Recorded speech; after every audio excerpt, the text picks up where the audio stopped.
Browns, Talking Birds. Made possible by the generous support of the Birdwatchers General Store, Orleans, Cape Cod. Birdwatchersgeneralstore.com. By Vortex Optics with the VIP warranty. Their unlimited lifetime promise to keep you and your optic covered. Learn more at vortexoptics.com. And Beautyo Books, an independent family-owned bookstore carrying one of the largest selections of birding books in the world. BeautyBooks.com. Good morning and welcome to our show number 838, in which we'll talk about summer tanagers, duck stamps, habitat heroes, and house wrens. A few weeks ago, we focused on the summer tanager as our featured feathered friend, and now that it's actually summer, our friend Freya has kind of taken it to a higher level with her up-close encounter with the summer tanager, as we're about to hear in her latest audio postcard.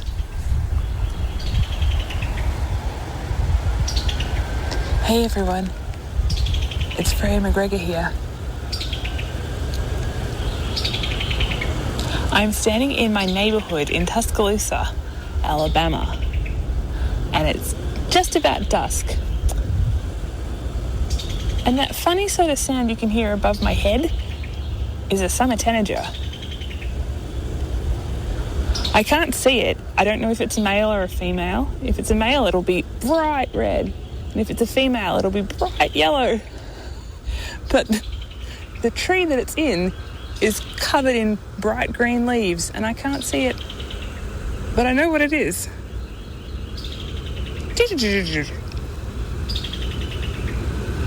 There's so many birds in this neighbourhood since in the last couple of weeks there's been a whole lot returning. We've had a couple of great crested flycatchers hanging around, and just this week the Mississippi kites came back.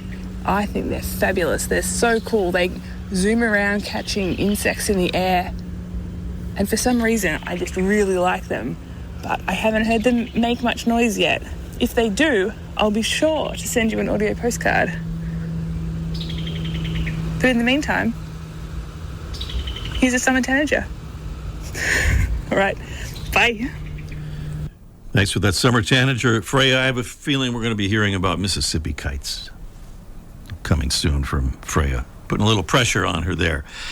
Probably the biggest news story in the North American bird world right now is a disturbing one. It concerns the hundreds of birds that are getting sick and dying across parts of the Southeast and Midwest, including Washington, D.C., Maryland, Virginia, West Virginia, Kentucky, Ohio, and Indiana.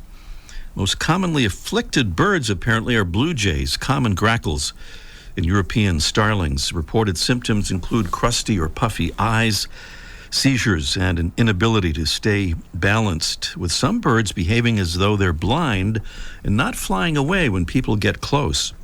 A couple of theories about what's causing the illness include a widespread infectious disease and pesticides, including the possibility that birds eating the billions of cicadas emerging in those areas that have been sprayed with pesticides are being poisoned that way. Tests are ongoing. Meanwhile, experts say that bird feeders in those affected areas should be taken down until that problem is resolved.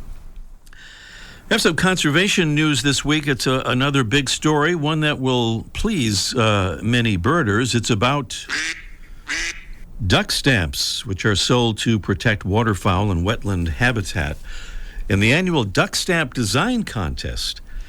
Here's the background. A couple of years ago, the Fish and Wildlife Service mandated that duck stamp designs submitted for the contest had to include the theme celebrating our waterfowl hunting heritage.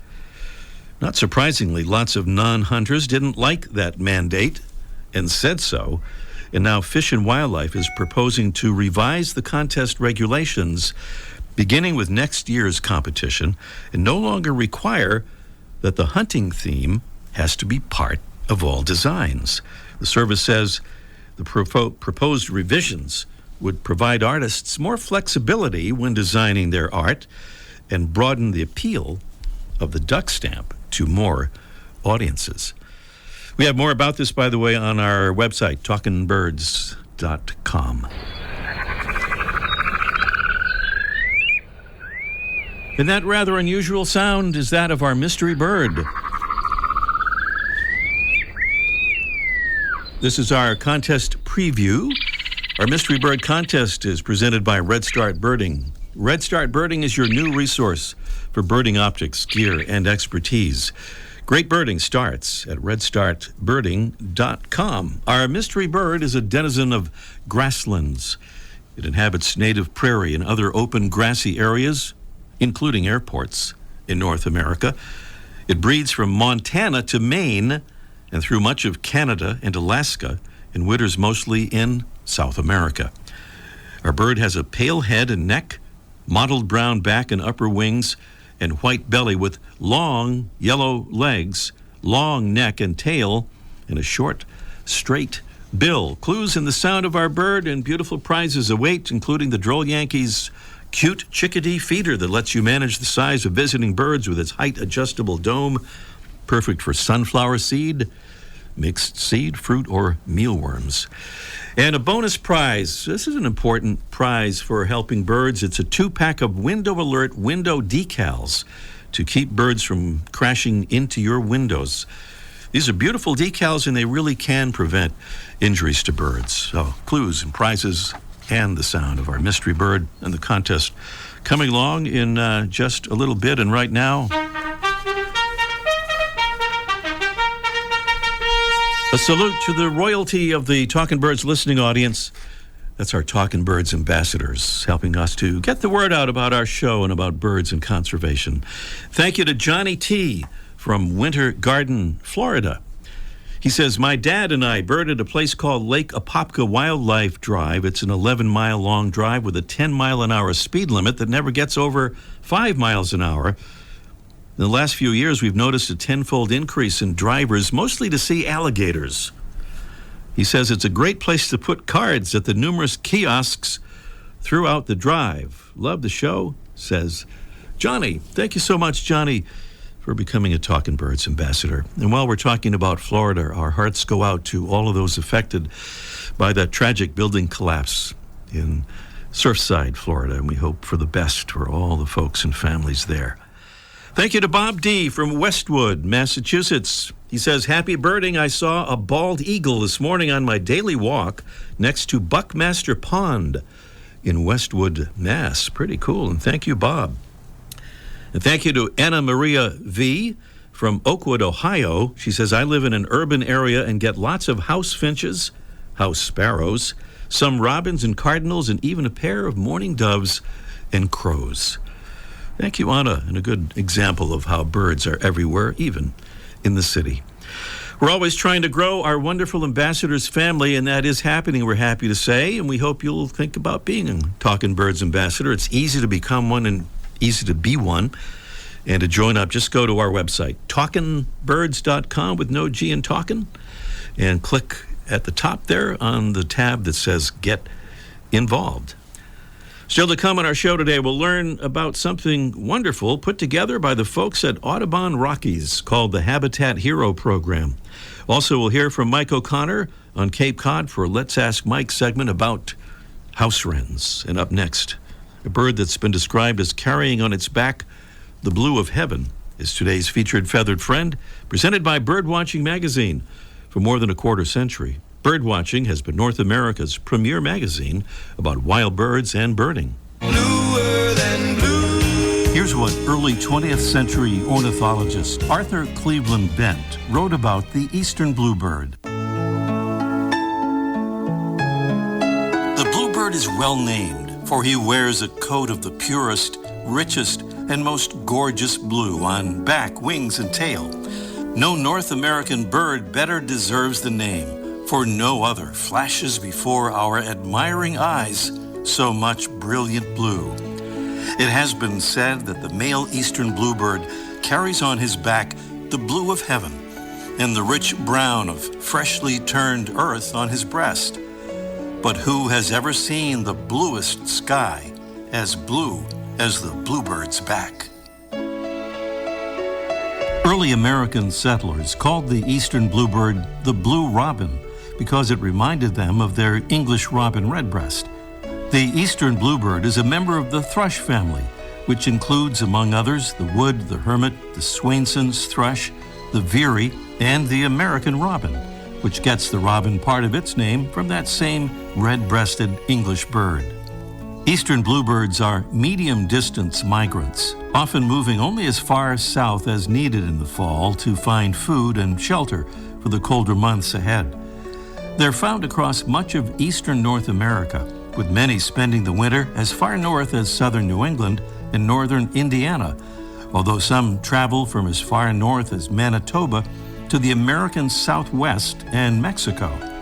We can thank fellow humans for bringing the eastern bluebird back from the brink of extinction by creating trails with carefully designed and placed nest boxes, although of course it was humans whose behaviors helped cause the near demise of the species in the first place by importing European starlings and house sparrows to North America. Those interloper birds quickly outcompeted the bluebirds for nesting cavities. Eastern bluebirds feed on insects, along with wild fruit and berries, but amazingly enough, they've also been observed catching shrews, salamanders, snakes, lizards, and tree frogs. The blue of heaven on his back, the rich brown of freshly turned earth on his breast, and a delightful warble in his song.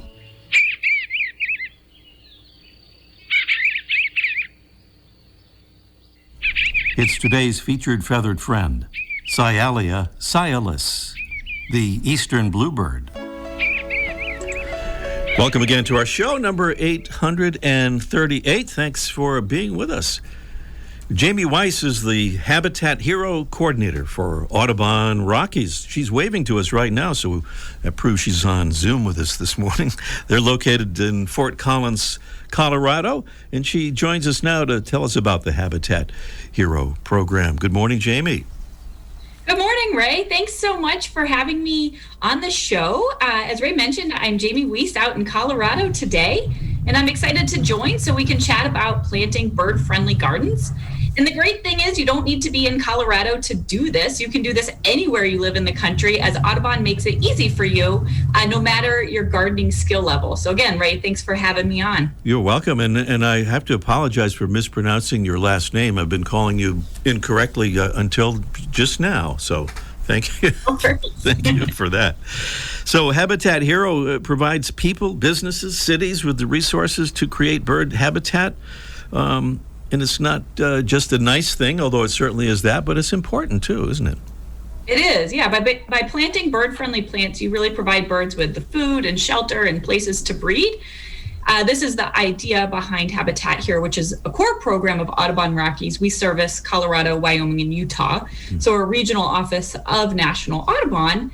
And this regional program actually falls under the umbrella of Plants for Birds. That's an initiative within National Audubon Society. So today we can chat about resources that are applicable to everyone. Mm-hmm. And what kind of resources are they? What are you able to provide? Yeah, the first thing is to read up on the importance of native plants. So the two websites that we'll highlight, one is rockies.audubon.org/Habitat Hero. This is the main place to look at for all of the resources. I'll hit on that. And then the second is Audubon's website, which is audubon.org/native plants. We'll hit those again here in a moment. All right. Yes, we will recap that too at the end of our chat here. So I noticed too on your website, Jamie, simple steps to create a bird-friendly garden. One is select a site with adequate sun, soil, and drainage. 2 is thoroughly remove sod and weeds. 3, plant a variety of shapes, sizes, and species. 4, focus on plants that support high variety and quantity of food. Then there's plant in the spring or fall. And my favorite one, pull out invasive weeds as your garden grows. So one question about one of those things, and that's the idea of focusing on plants that support a high variety and quantity of food. How do we figure out how to do that? Exactly. The best thing to do is plant native plants. They've co-evolved with our harsh climate, and birds are able to seek them out really well. And native plants offer a variety of benefits, not just for us, because they're easy to grow, but for wildlife, including our birds and the environment as well. They save water. The EPA estimates that 30 to 60% of our drinking water here in the U.S. goes towards watering our lawns. So this is a huge opportunity to reduce our water consumption too. Reduce maintenance because they're easier to grow, and they're beautiful as well, and they usually require fewer chemicals, which is, of course, better for our landscapes. Yeah, a lot of win stuff going on there. I just wonder, how do you find it now with garden stores and places like that in terms of, coming around to providing more native plants in their nurseries? Yeah, that's something that Audubon is working towards. Creating this native plant movement is definitely from a bottom-up approach, a grassroots effort, but also from a top-down approach and trying to work with our local municipalities and our big box garden stores, nurseries, etc., on being able to offer a larger supply of native plants as the demand grows. Mm-hmm. So how long has this program been going on, Jamie, and what kind of response have you gotten from it?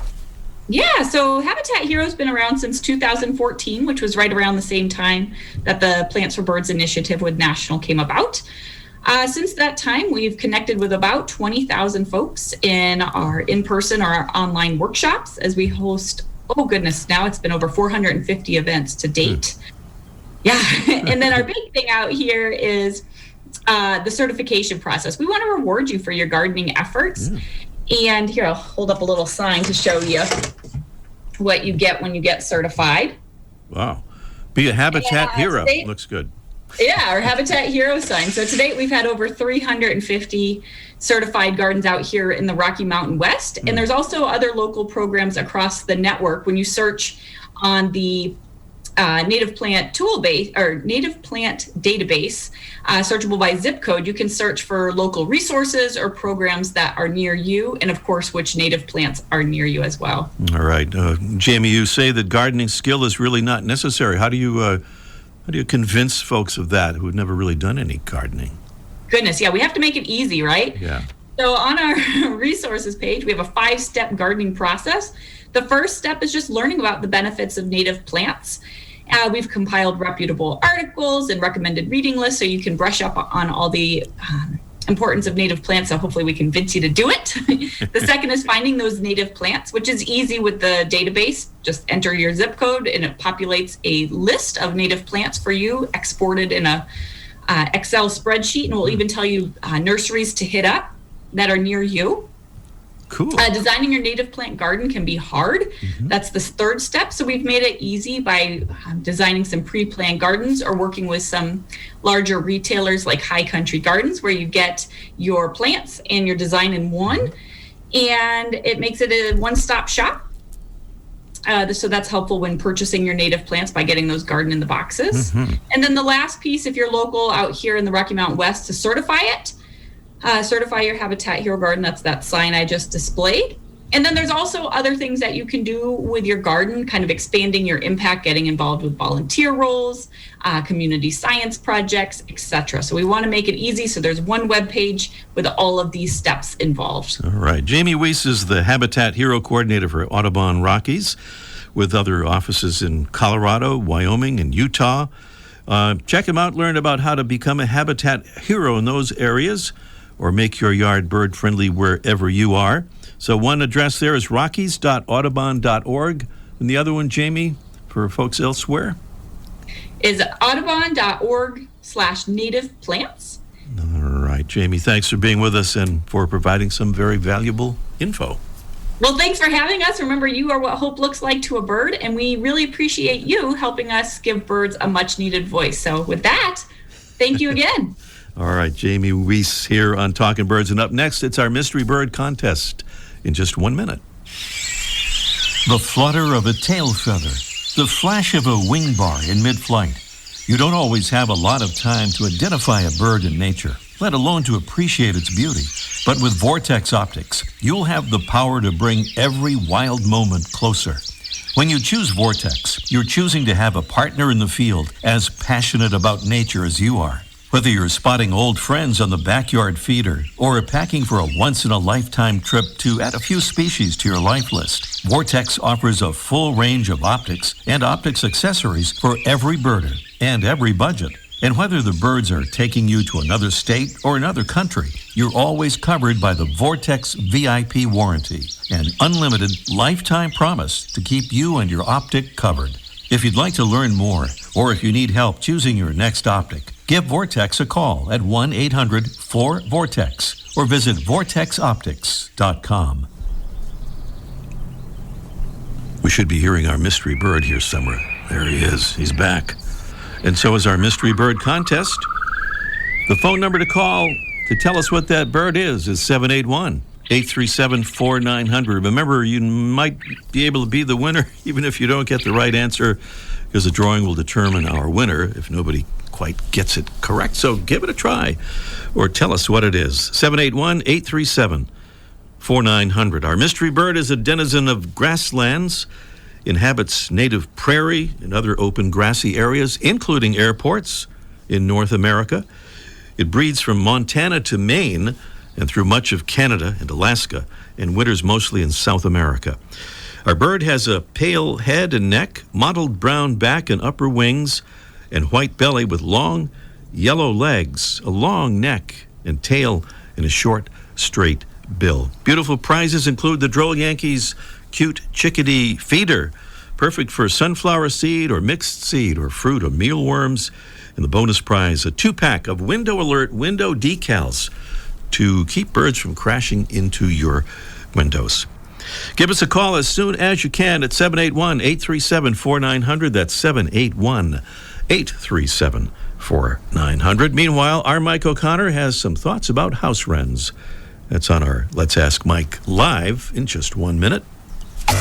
Buteo Books carries one of the largest selections of birding books in the world. New, used, and rare books covering everything from backyard birding to general ornithology, from field guides to photography skills, biography, fiction, and humor. You'll find it all, along with the knowledgeable customer service you've been looking for, in one convenient place. ButeoBooks.com. B-U-T-E-O. ButeoBooks.com. My name is Matt Valaga from the Birdie Bunch podcast. I'm calling you from Naperville, Illinois. I love being a Talking Birds ambassador because that gives me the opportunity to kind of reach across to people and kind of bring them into this wonderful, diverse community that is just growing birding and bird watching and ornithology as a passion. Talkin' Birds listeners, we hope you'll join our ambassadors family. Just visit our website, talkinbirds.com. Join today, and thanks. Down to beautiful Cape Cod, where the sun always shines, and it's certainly the case today. Mike O'Connor is down there checking out some house wrens. They're in the kitchen. No, they're in the, where are they? In the backyard. I'm not sure where they are. Good morning, Mike. Good morning, Ray. And before we begin, I just want to say how much I like that segment with Jamie. That, you know, behind our shop we have this garden, and I don't know anything about plants, so I let some other employees do it. And they planted these beautiful spiky plants called red hot pokers. They're just an eye catcher. Well, last year I was out there working in the garden, and there was not a bee or bug anywhere near them. And just down in an unkept part of the garden were some milkweeds, and that's where all the bees and the bugs were. And turns out these red hot pokers are from South Africa. They're introduced. They're absolutely no benefit to the wildlife, so we're letting those die down, and the milkweed has spread, and now we have monarchs, and we have all kinds of honeybees. And so listen to that, Jamie. She was right. We got to get the native stuff, and we don't need no offense, South Africa, but we don't need your plants. We need more milkweeds and native stuff, so good for her. Yeah, and but what a reward it is if you figure out, once you know about this, to know about the beautiful results you can get with those native plants there. Right. Oh, the bees are struggling, and they're all over this previously unthought of milkweed, and now it's really helping and making a difference. And it didn't cost anything. That's really what I care about. That's the main thing right there, yeah. So listen, just entering the building here, walking past the Talking Birds garden, I heard a house wren. We've had them nesting here the last couple of years, but we hadn't seen them yet this year, but we heard them out there. But But that's not the story. It's about the house wrens that you have. I don't have any. You don't have any house wrens. Well, I guess it is the story then, after all. Yeah, it's all about you. No, I don't. But a lot of people worry about house wrens. The house wrens are native. They're energetic. Their populations, after a decline, seems to be stable. They like birdhouses. People put up birdhouses that readily come, and that's great. They pretty much cover, not many birds we talk about cover the whole country or your listening area, but these birds seem to. They're everywhere, except people have bluebirds, and bluebird trails aren't really big fans of them because they're little and they're late getting to the breeding area, and they're cavity nesters, but they can't make their own cavities. They try to dominate any cavity they find. So if you have 3 or 4 birdhouses, you might get a house wren trying to take over all of those by putting in what they call dummy nests, by filling it up with these crazy long sticks so other birds can't use it. They're like kind of control freaks. They don't want any neighbors. And so they fill up all these other nests, and they even have the kind of a bad habit that people will call it a bad habit. The wren thinks it's a great idea, but they'll actually, break other birds' eggs so they don't hatch because they don't want competition either in the nest or for the food in the area. So these little birds can't fight the other birds, but they do try to control their breeding, and that's a little bit heartbreaking for someone who might have a bluebird nesting nearby or a chickadee or a tree swallow. Any solution to that? Is there a solution? Yeah, and then the native, we're not allowed to interfere. Yeah. It's not like starlings or something like that. We just have to let that go. But there are a couple of ideas people have tried, and the suggestion that they say is move your nest box more in the open. Wrens like to sit on the trees or branches or shrubs, and if you move your nest boxes more out in the open as much as you can, certainly the swallows would like that, and probably the bluebirds as well, and they're less likely to get wrens. They also make this thing called a wren guard, and you might want to look it up because it's a little bit tricky and there's some rules apply, but it kind of hides the nest hole from the house wrens, and the other birds use it. But before you install one, look it up because there's some information that you need to pay attention to. It's just nothing you slap up and walk back into the house. Okay, well, that lets me out. But thanks for the info, just the same. And when you get back to your car, Ray, watch out for that house wren. He's eyeballing you. All right, Mike. Talk to you next week. You got it. Yeah, Mike bye-bye. O'Connor down there at the famous Birdwatchers General Store on Cape Cod. Birdwatching Magazine has a new membership program. Benefits include detailed bird ID articles from Ken Kaufman and David Sibley, tips and stories about bird photography, access to quarterly e-workshops on identifying and photographing birds, and complimentary print and digital subscriptions to Birdwatching Magazine. Learn more at birdwatchingdaily.com/memberships. We're back here at the Mystery Bird Contest, and we have Rich, I believe, in Brookline, Massachusetts, to maybe tell us what that bird is. Good morning, Rich. Good morning, Ray. Good morning. How's it going? It's going well. It's a little warm here, but it's pretty nice. What do you think, Rich, on the mystery bird there? I'm going to have to guess a upland sandpiper. You have to guess that. You must guess that because that's the correct answer. Yeah. All right. Nice job. Yeah, the upland sandpiper. We mentioned about airports here. This is a bird that has really declined a lot. It was once abundant in the Great Plains. But in many places, like here in the Northeast, where you and I are, Rich, most of the nesting upland sandpipers live on the grounds of airports. That's not a really good thing for, I guess, a number of reasons, but that's kind of the way it is because that's the only place they can find around this part of the country. In any case, those birds, by the way, will be heading south very soon. Mid-July, they heading down back to South America. Rich, thank you so much. Congratulations. Nice job. And if you'll stay on the line, we'll get your info and send you those beautiful prizes. Thanks a lot, Ray. All right. Thank you, Rich. That's it for our show this morning. Next week, we'll connect with Tucson, Arizona, and learn about the big upcoming Southeast Arizona Birding Festival. Thanks for being with us. See you next week. The bird show. I like that. Ray Brown's Talkin' Birds. Made possible by the generous support of the Birdwatchers General Store, Orleans, Cape Cod. Birdwatchersgeneralstore.com. By Vortex Optics with the VIP warranty. Their unlimited lifetime promise to keep you and your optic covered. Learn more at vortexoptics.com. And Beautyo Books, an independent family-owned bookstore carrying one of the largest selections of birding books in the world. Beautyobooks.com.